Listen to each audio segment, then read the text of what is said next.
Hi hello friends, welcome back to media talks. நான் உங்கள் மௌனிகா. ஃபைனலாக வந்து பார்த்திங்கன்னா நம்ம மகாநதி ஃபேன்ஸ் ஒருத்தவங்க வந்து பார்த்திங்கன்னா நான் தான் இங்கே விசிறி அப்படின்னு சொல்லிட்டு ஒரு ஃபேன் பேஜ் வந்து ரொம்ப அழகாக வந்து எடிட் பண்ணி ஷேர் பண்ணியிருந்தாங்க. ஸோ அந்த ஒரு எடிட்டுக்கு வந்து பார்த்திங்கன்னா நம்ம சுவாமி ப்ரோ வந்து லைக் பண்ணியிருப்பாங்க. நம்ம Lakshmi Priya thank you for understanding அப்படிங்கிற மாதிரி வந்து கமெண்ட் பண்ணியிருப்பாங்க. இது என்ன அப்படின்னு பார்த்தீங்கன்னா நான் வந்து சொல்லியிருப்பேன், பட் அது ரொம்ப வந்து மென்ஷன் பண்ணியிருக்க மாட்டேன். நம்ம விஜய் வந்து பார்த்திங்கன்னா இதுக்கு மகாநதி சைடில் வீக்கா மட்டும் இல்லை, நிறைய கேரக்டர்ஸ் இருக்காங்க, எல்லாருக்குமே சப்போர்ட் கொடுங்க அப்படிங்கிற மாதிரி தான் சொன்னாங்களே தவிர வீக்காக்கு சப்போர்ட் கொடுக்காதீங்க, மகாநதிக்கு மட்டும் கொடுங்க அப்படிங்கிற மாதிரி அவங்க சொல்லலை. பட் அவங்க சொன்னதை தப்பாக புரிஞ்சுக்கலாம். இனிமேல் வீக்காக்கு நீங்கள் சப்போர்ட் கொடுக்க வேண்டாம் அப்படிங்கிற மாதிரி விஜய் சொன்ன மாதிரி வந்து நிறைய பேர் புரிஞ்சுட்டு நிறைய பேர் கமெண்ட்ஸுமே பண்ணாங்க.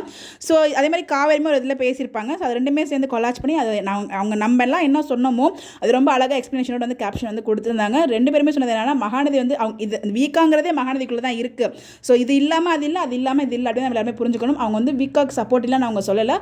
வீக்கா கூட சேர்ந்து இன்னும் நிறைய சப்போர்ட்டிங் கேரக்டர்ஸ் இருக்காங்க, எல்லாத்துக்குமே லவ் கொடுங்க அப்படிங்கிறத அவங்க மென்ஷன் பண்ணி வந்தாங்க. அதாவது இதை சொல்கிறதுக்கு ஒரு பெரிய மனசு வேணும். எங்களுக்கு நீங்கள் கொடுக்குற சப்போர்ட் எங்களுக்கு மட்டும் கொடுங்க அப்படின்னு சொல்லி எவ்வளோ பேர் செல்ஃபிஷாக இருப்பாங்க. பட் அந்த மாதிரி இல்லாமல் எங்கள் டீமில் இவ்வளோ பேர் இருக்கும், எங்களுக்கு கொடுக்கும்போது அவங்களுக்கும் சேர்த்து கொடுங்க அப்படிங்கிறத ரொம்ப அழகாக வந்து சொல்லியிருப்பாங்க. அதாவது அப்படி தான் நான் புரிஞ்சுக்கிறேன். ஒவ்வொருத்தரோட ஒப்பீனியன் வந்து ஒரு டிஃப்ரெண்ட்டாக இருக்கும். எல்லா இடத்துலையும் நான் சொல்கிறது அதே மாதிரி எனக்கு அப்படி தான் புரிஞ்சிச்சு. அதுதான் உங்ககிட்ட நான் ஷேர் பண்ணியிருக்கேன். இதுதான் அவரும் அவங்க சொல்லியிருக்காங்க. ஸோ எல்லாருக்குமே சப்போர்ட் கொடுங்க அப்படிங்கிற மாதிரி அவர் சொல்லியிருப்பார் தவிர வீக்காக்கு சப்போர்ட் கொடுக்க வேண்டாம் அப்படிங்கிற மாதிரி அவர் சொல்லியிருக்க மாட்டார். பிகாஸ் விஜய் என்ன பேசலாம் அங்கே தப்பாக தான் ப்ரொஜெக்ட் ஆகுது. அவருக்கு என்ன நேரம் சரியில்லை, ஏன்னா நமக்கு தெரியல. இப்போ வந்து ஒரு வீடியோ போட்டிருக்காரு, சீரியல் விட்டு குவிட் பண்ணிட்டாரு அப்படிங்கிற மாதிரி நிறைய கமெண்ட்ஸ் வந்து போயிட்டுருக்கு. அது எல்லாமே ரூமர்ஸ் தாங்க. ஸோ ஒவ்வொருத்தர் புரிஞ்சுக்குங்க. இந்த இதில் வீக்கா அவங்க நம்மள நீங்கள் தான் வீக்கா ஃபேன்ஸ் வந்து மிஸ் அண்டர்ஸ்டாண்டிங் இல்லை, தவிர அவங்க மிஸ் அண்டர்ஸ்டாண்டிங்கில் இல்லை. தேங்க்யூ ஃபார் அண்டர்ஸ்டாண்டிங் அப்படின்னு சொல்லிட்டு அவங்களுமே வந்து அந்த இதில் கமெண்ட் கொடுத்து ரொம்பவே ஹாப்பியாக இருந்துச்சு. ஸோ புரிதலுக்கு ரொம்பவே நன்றி அப்படிங்கிற மாதிரி அவங்க சொல்லியிருக்காங்க. அது ரொம்ப நல்லா இருந்துச்சு அதை பார்க்கும்போது.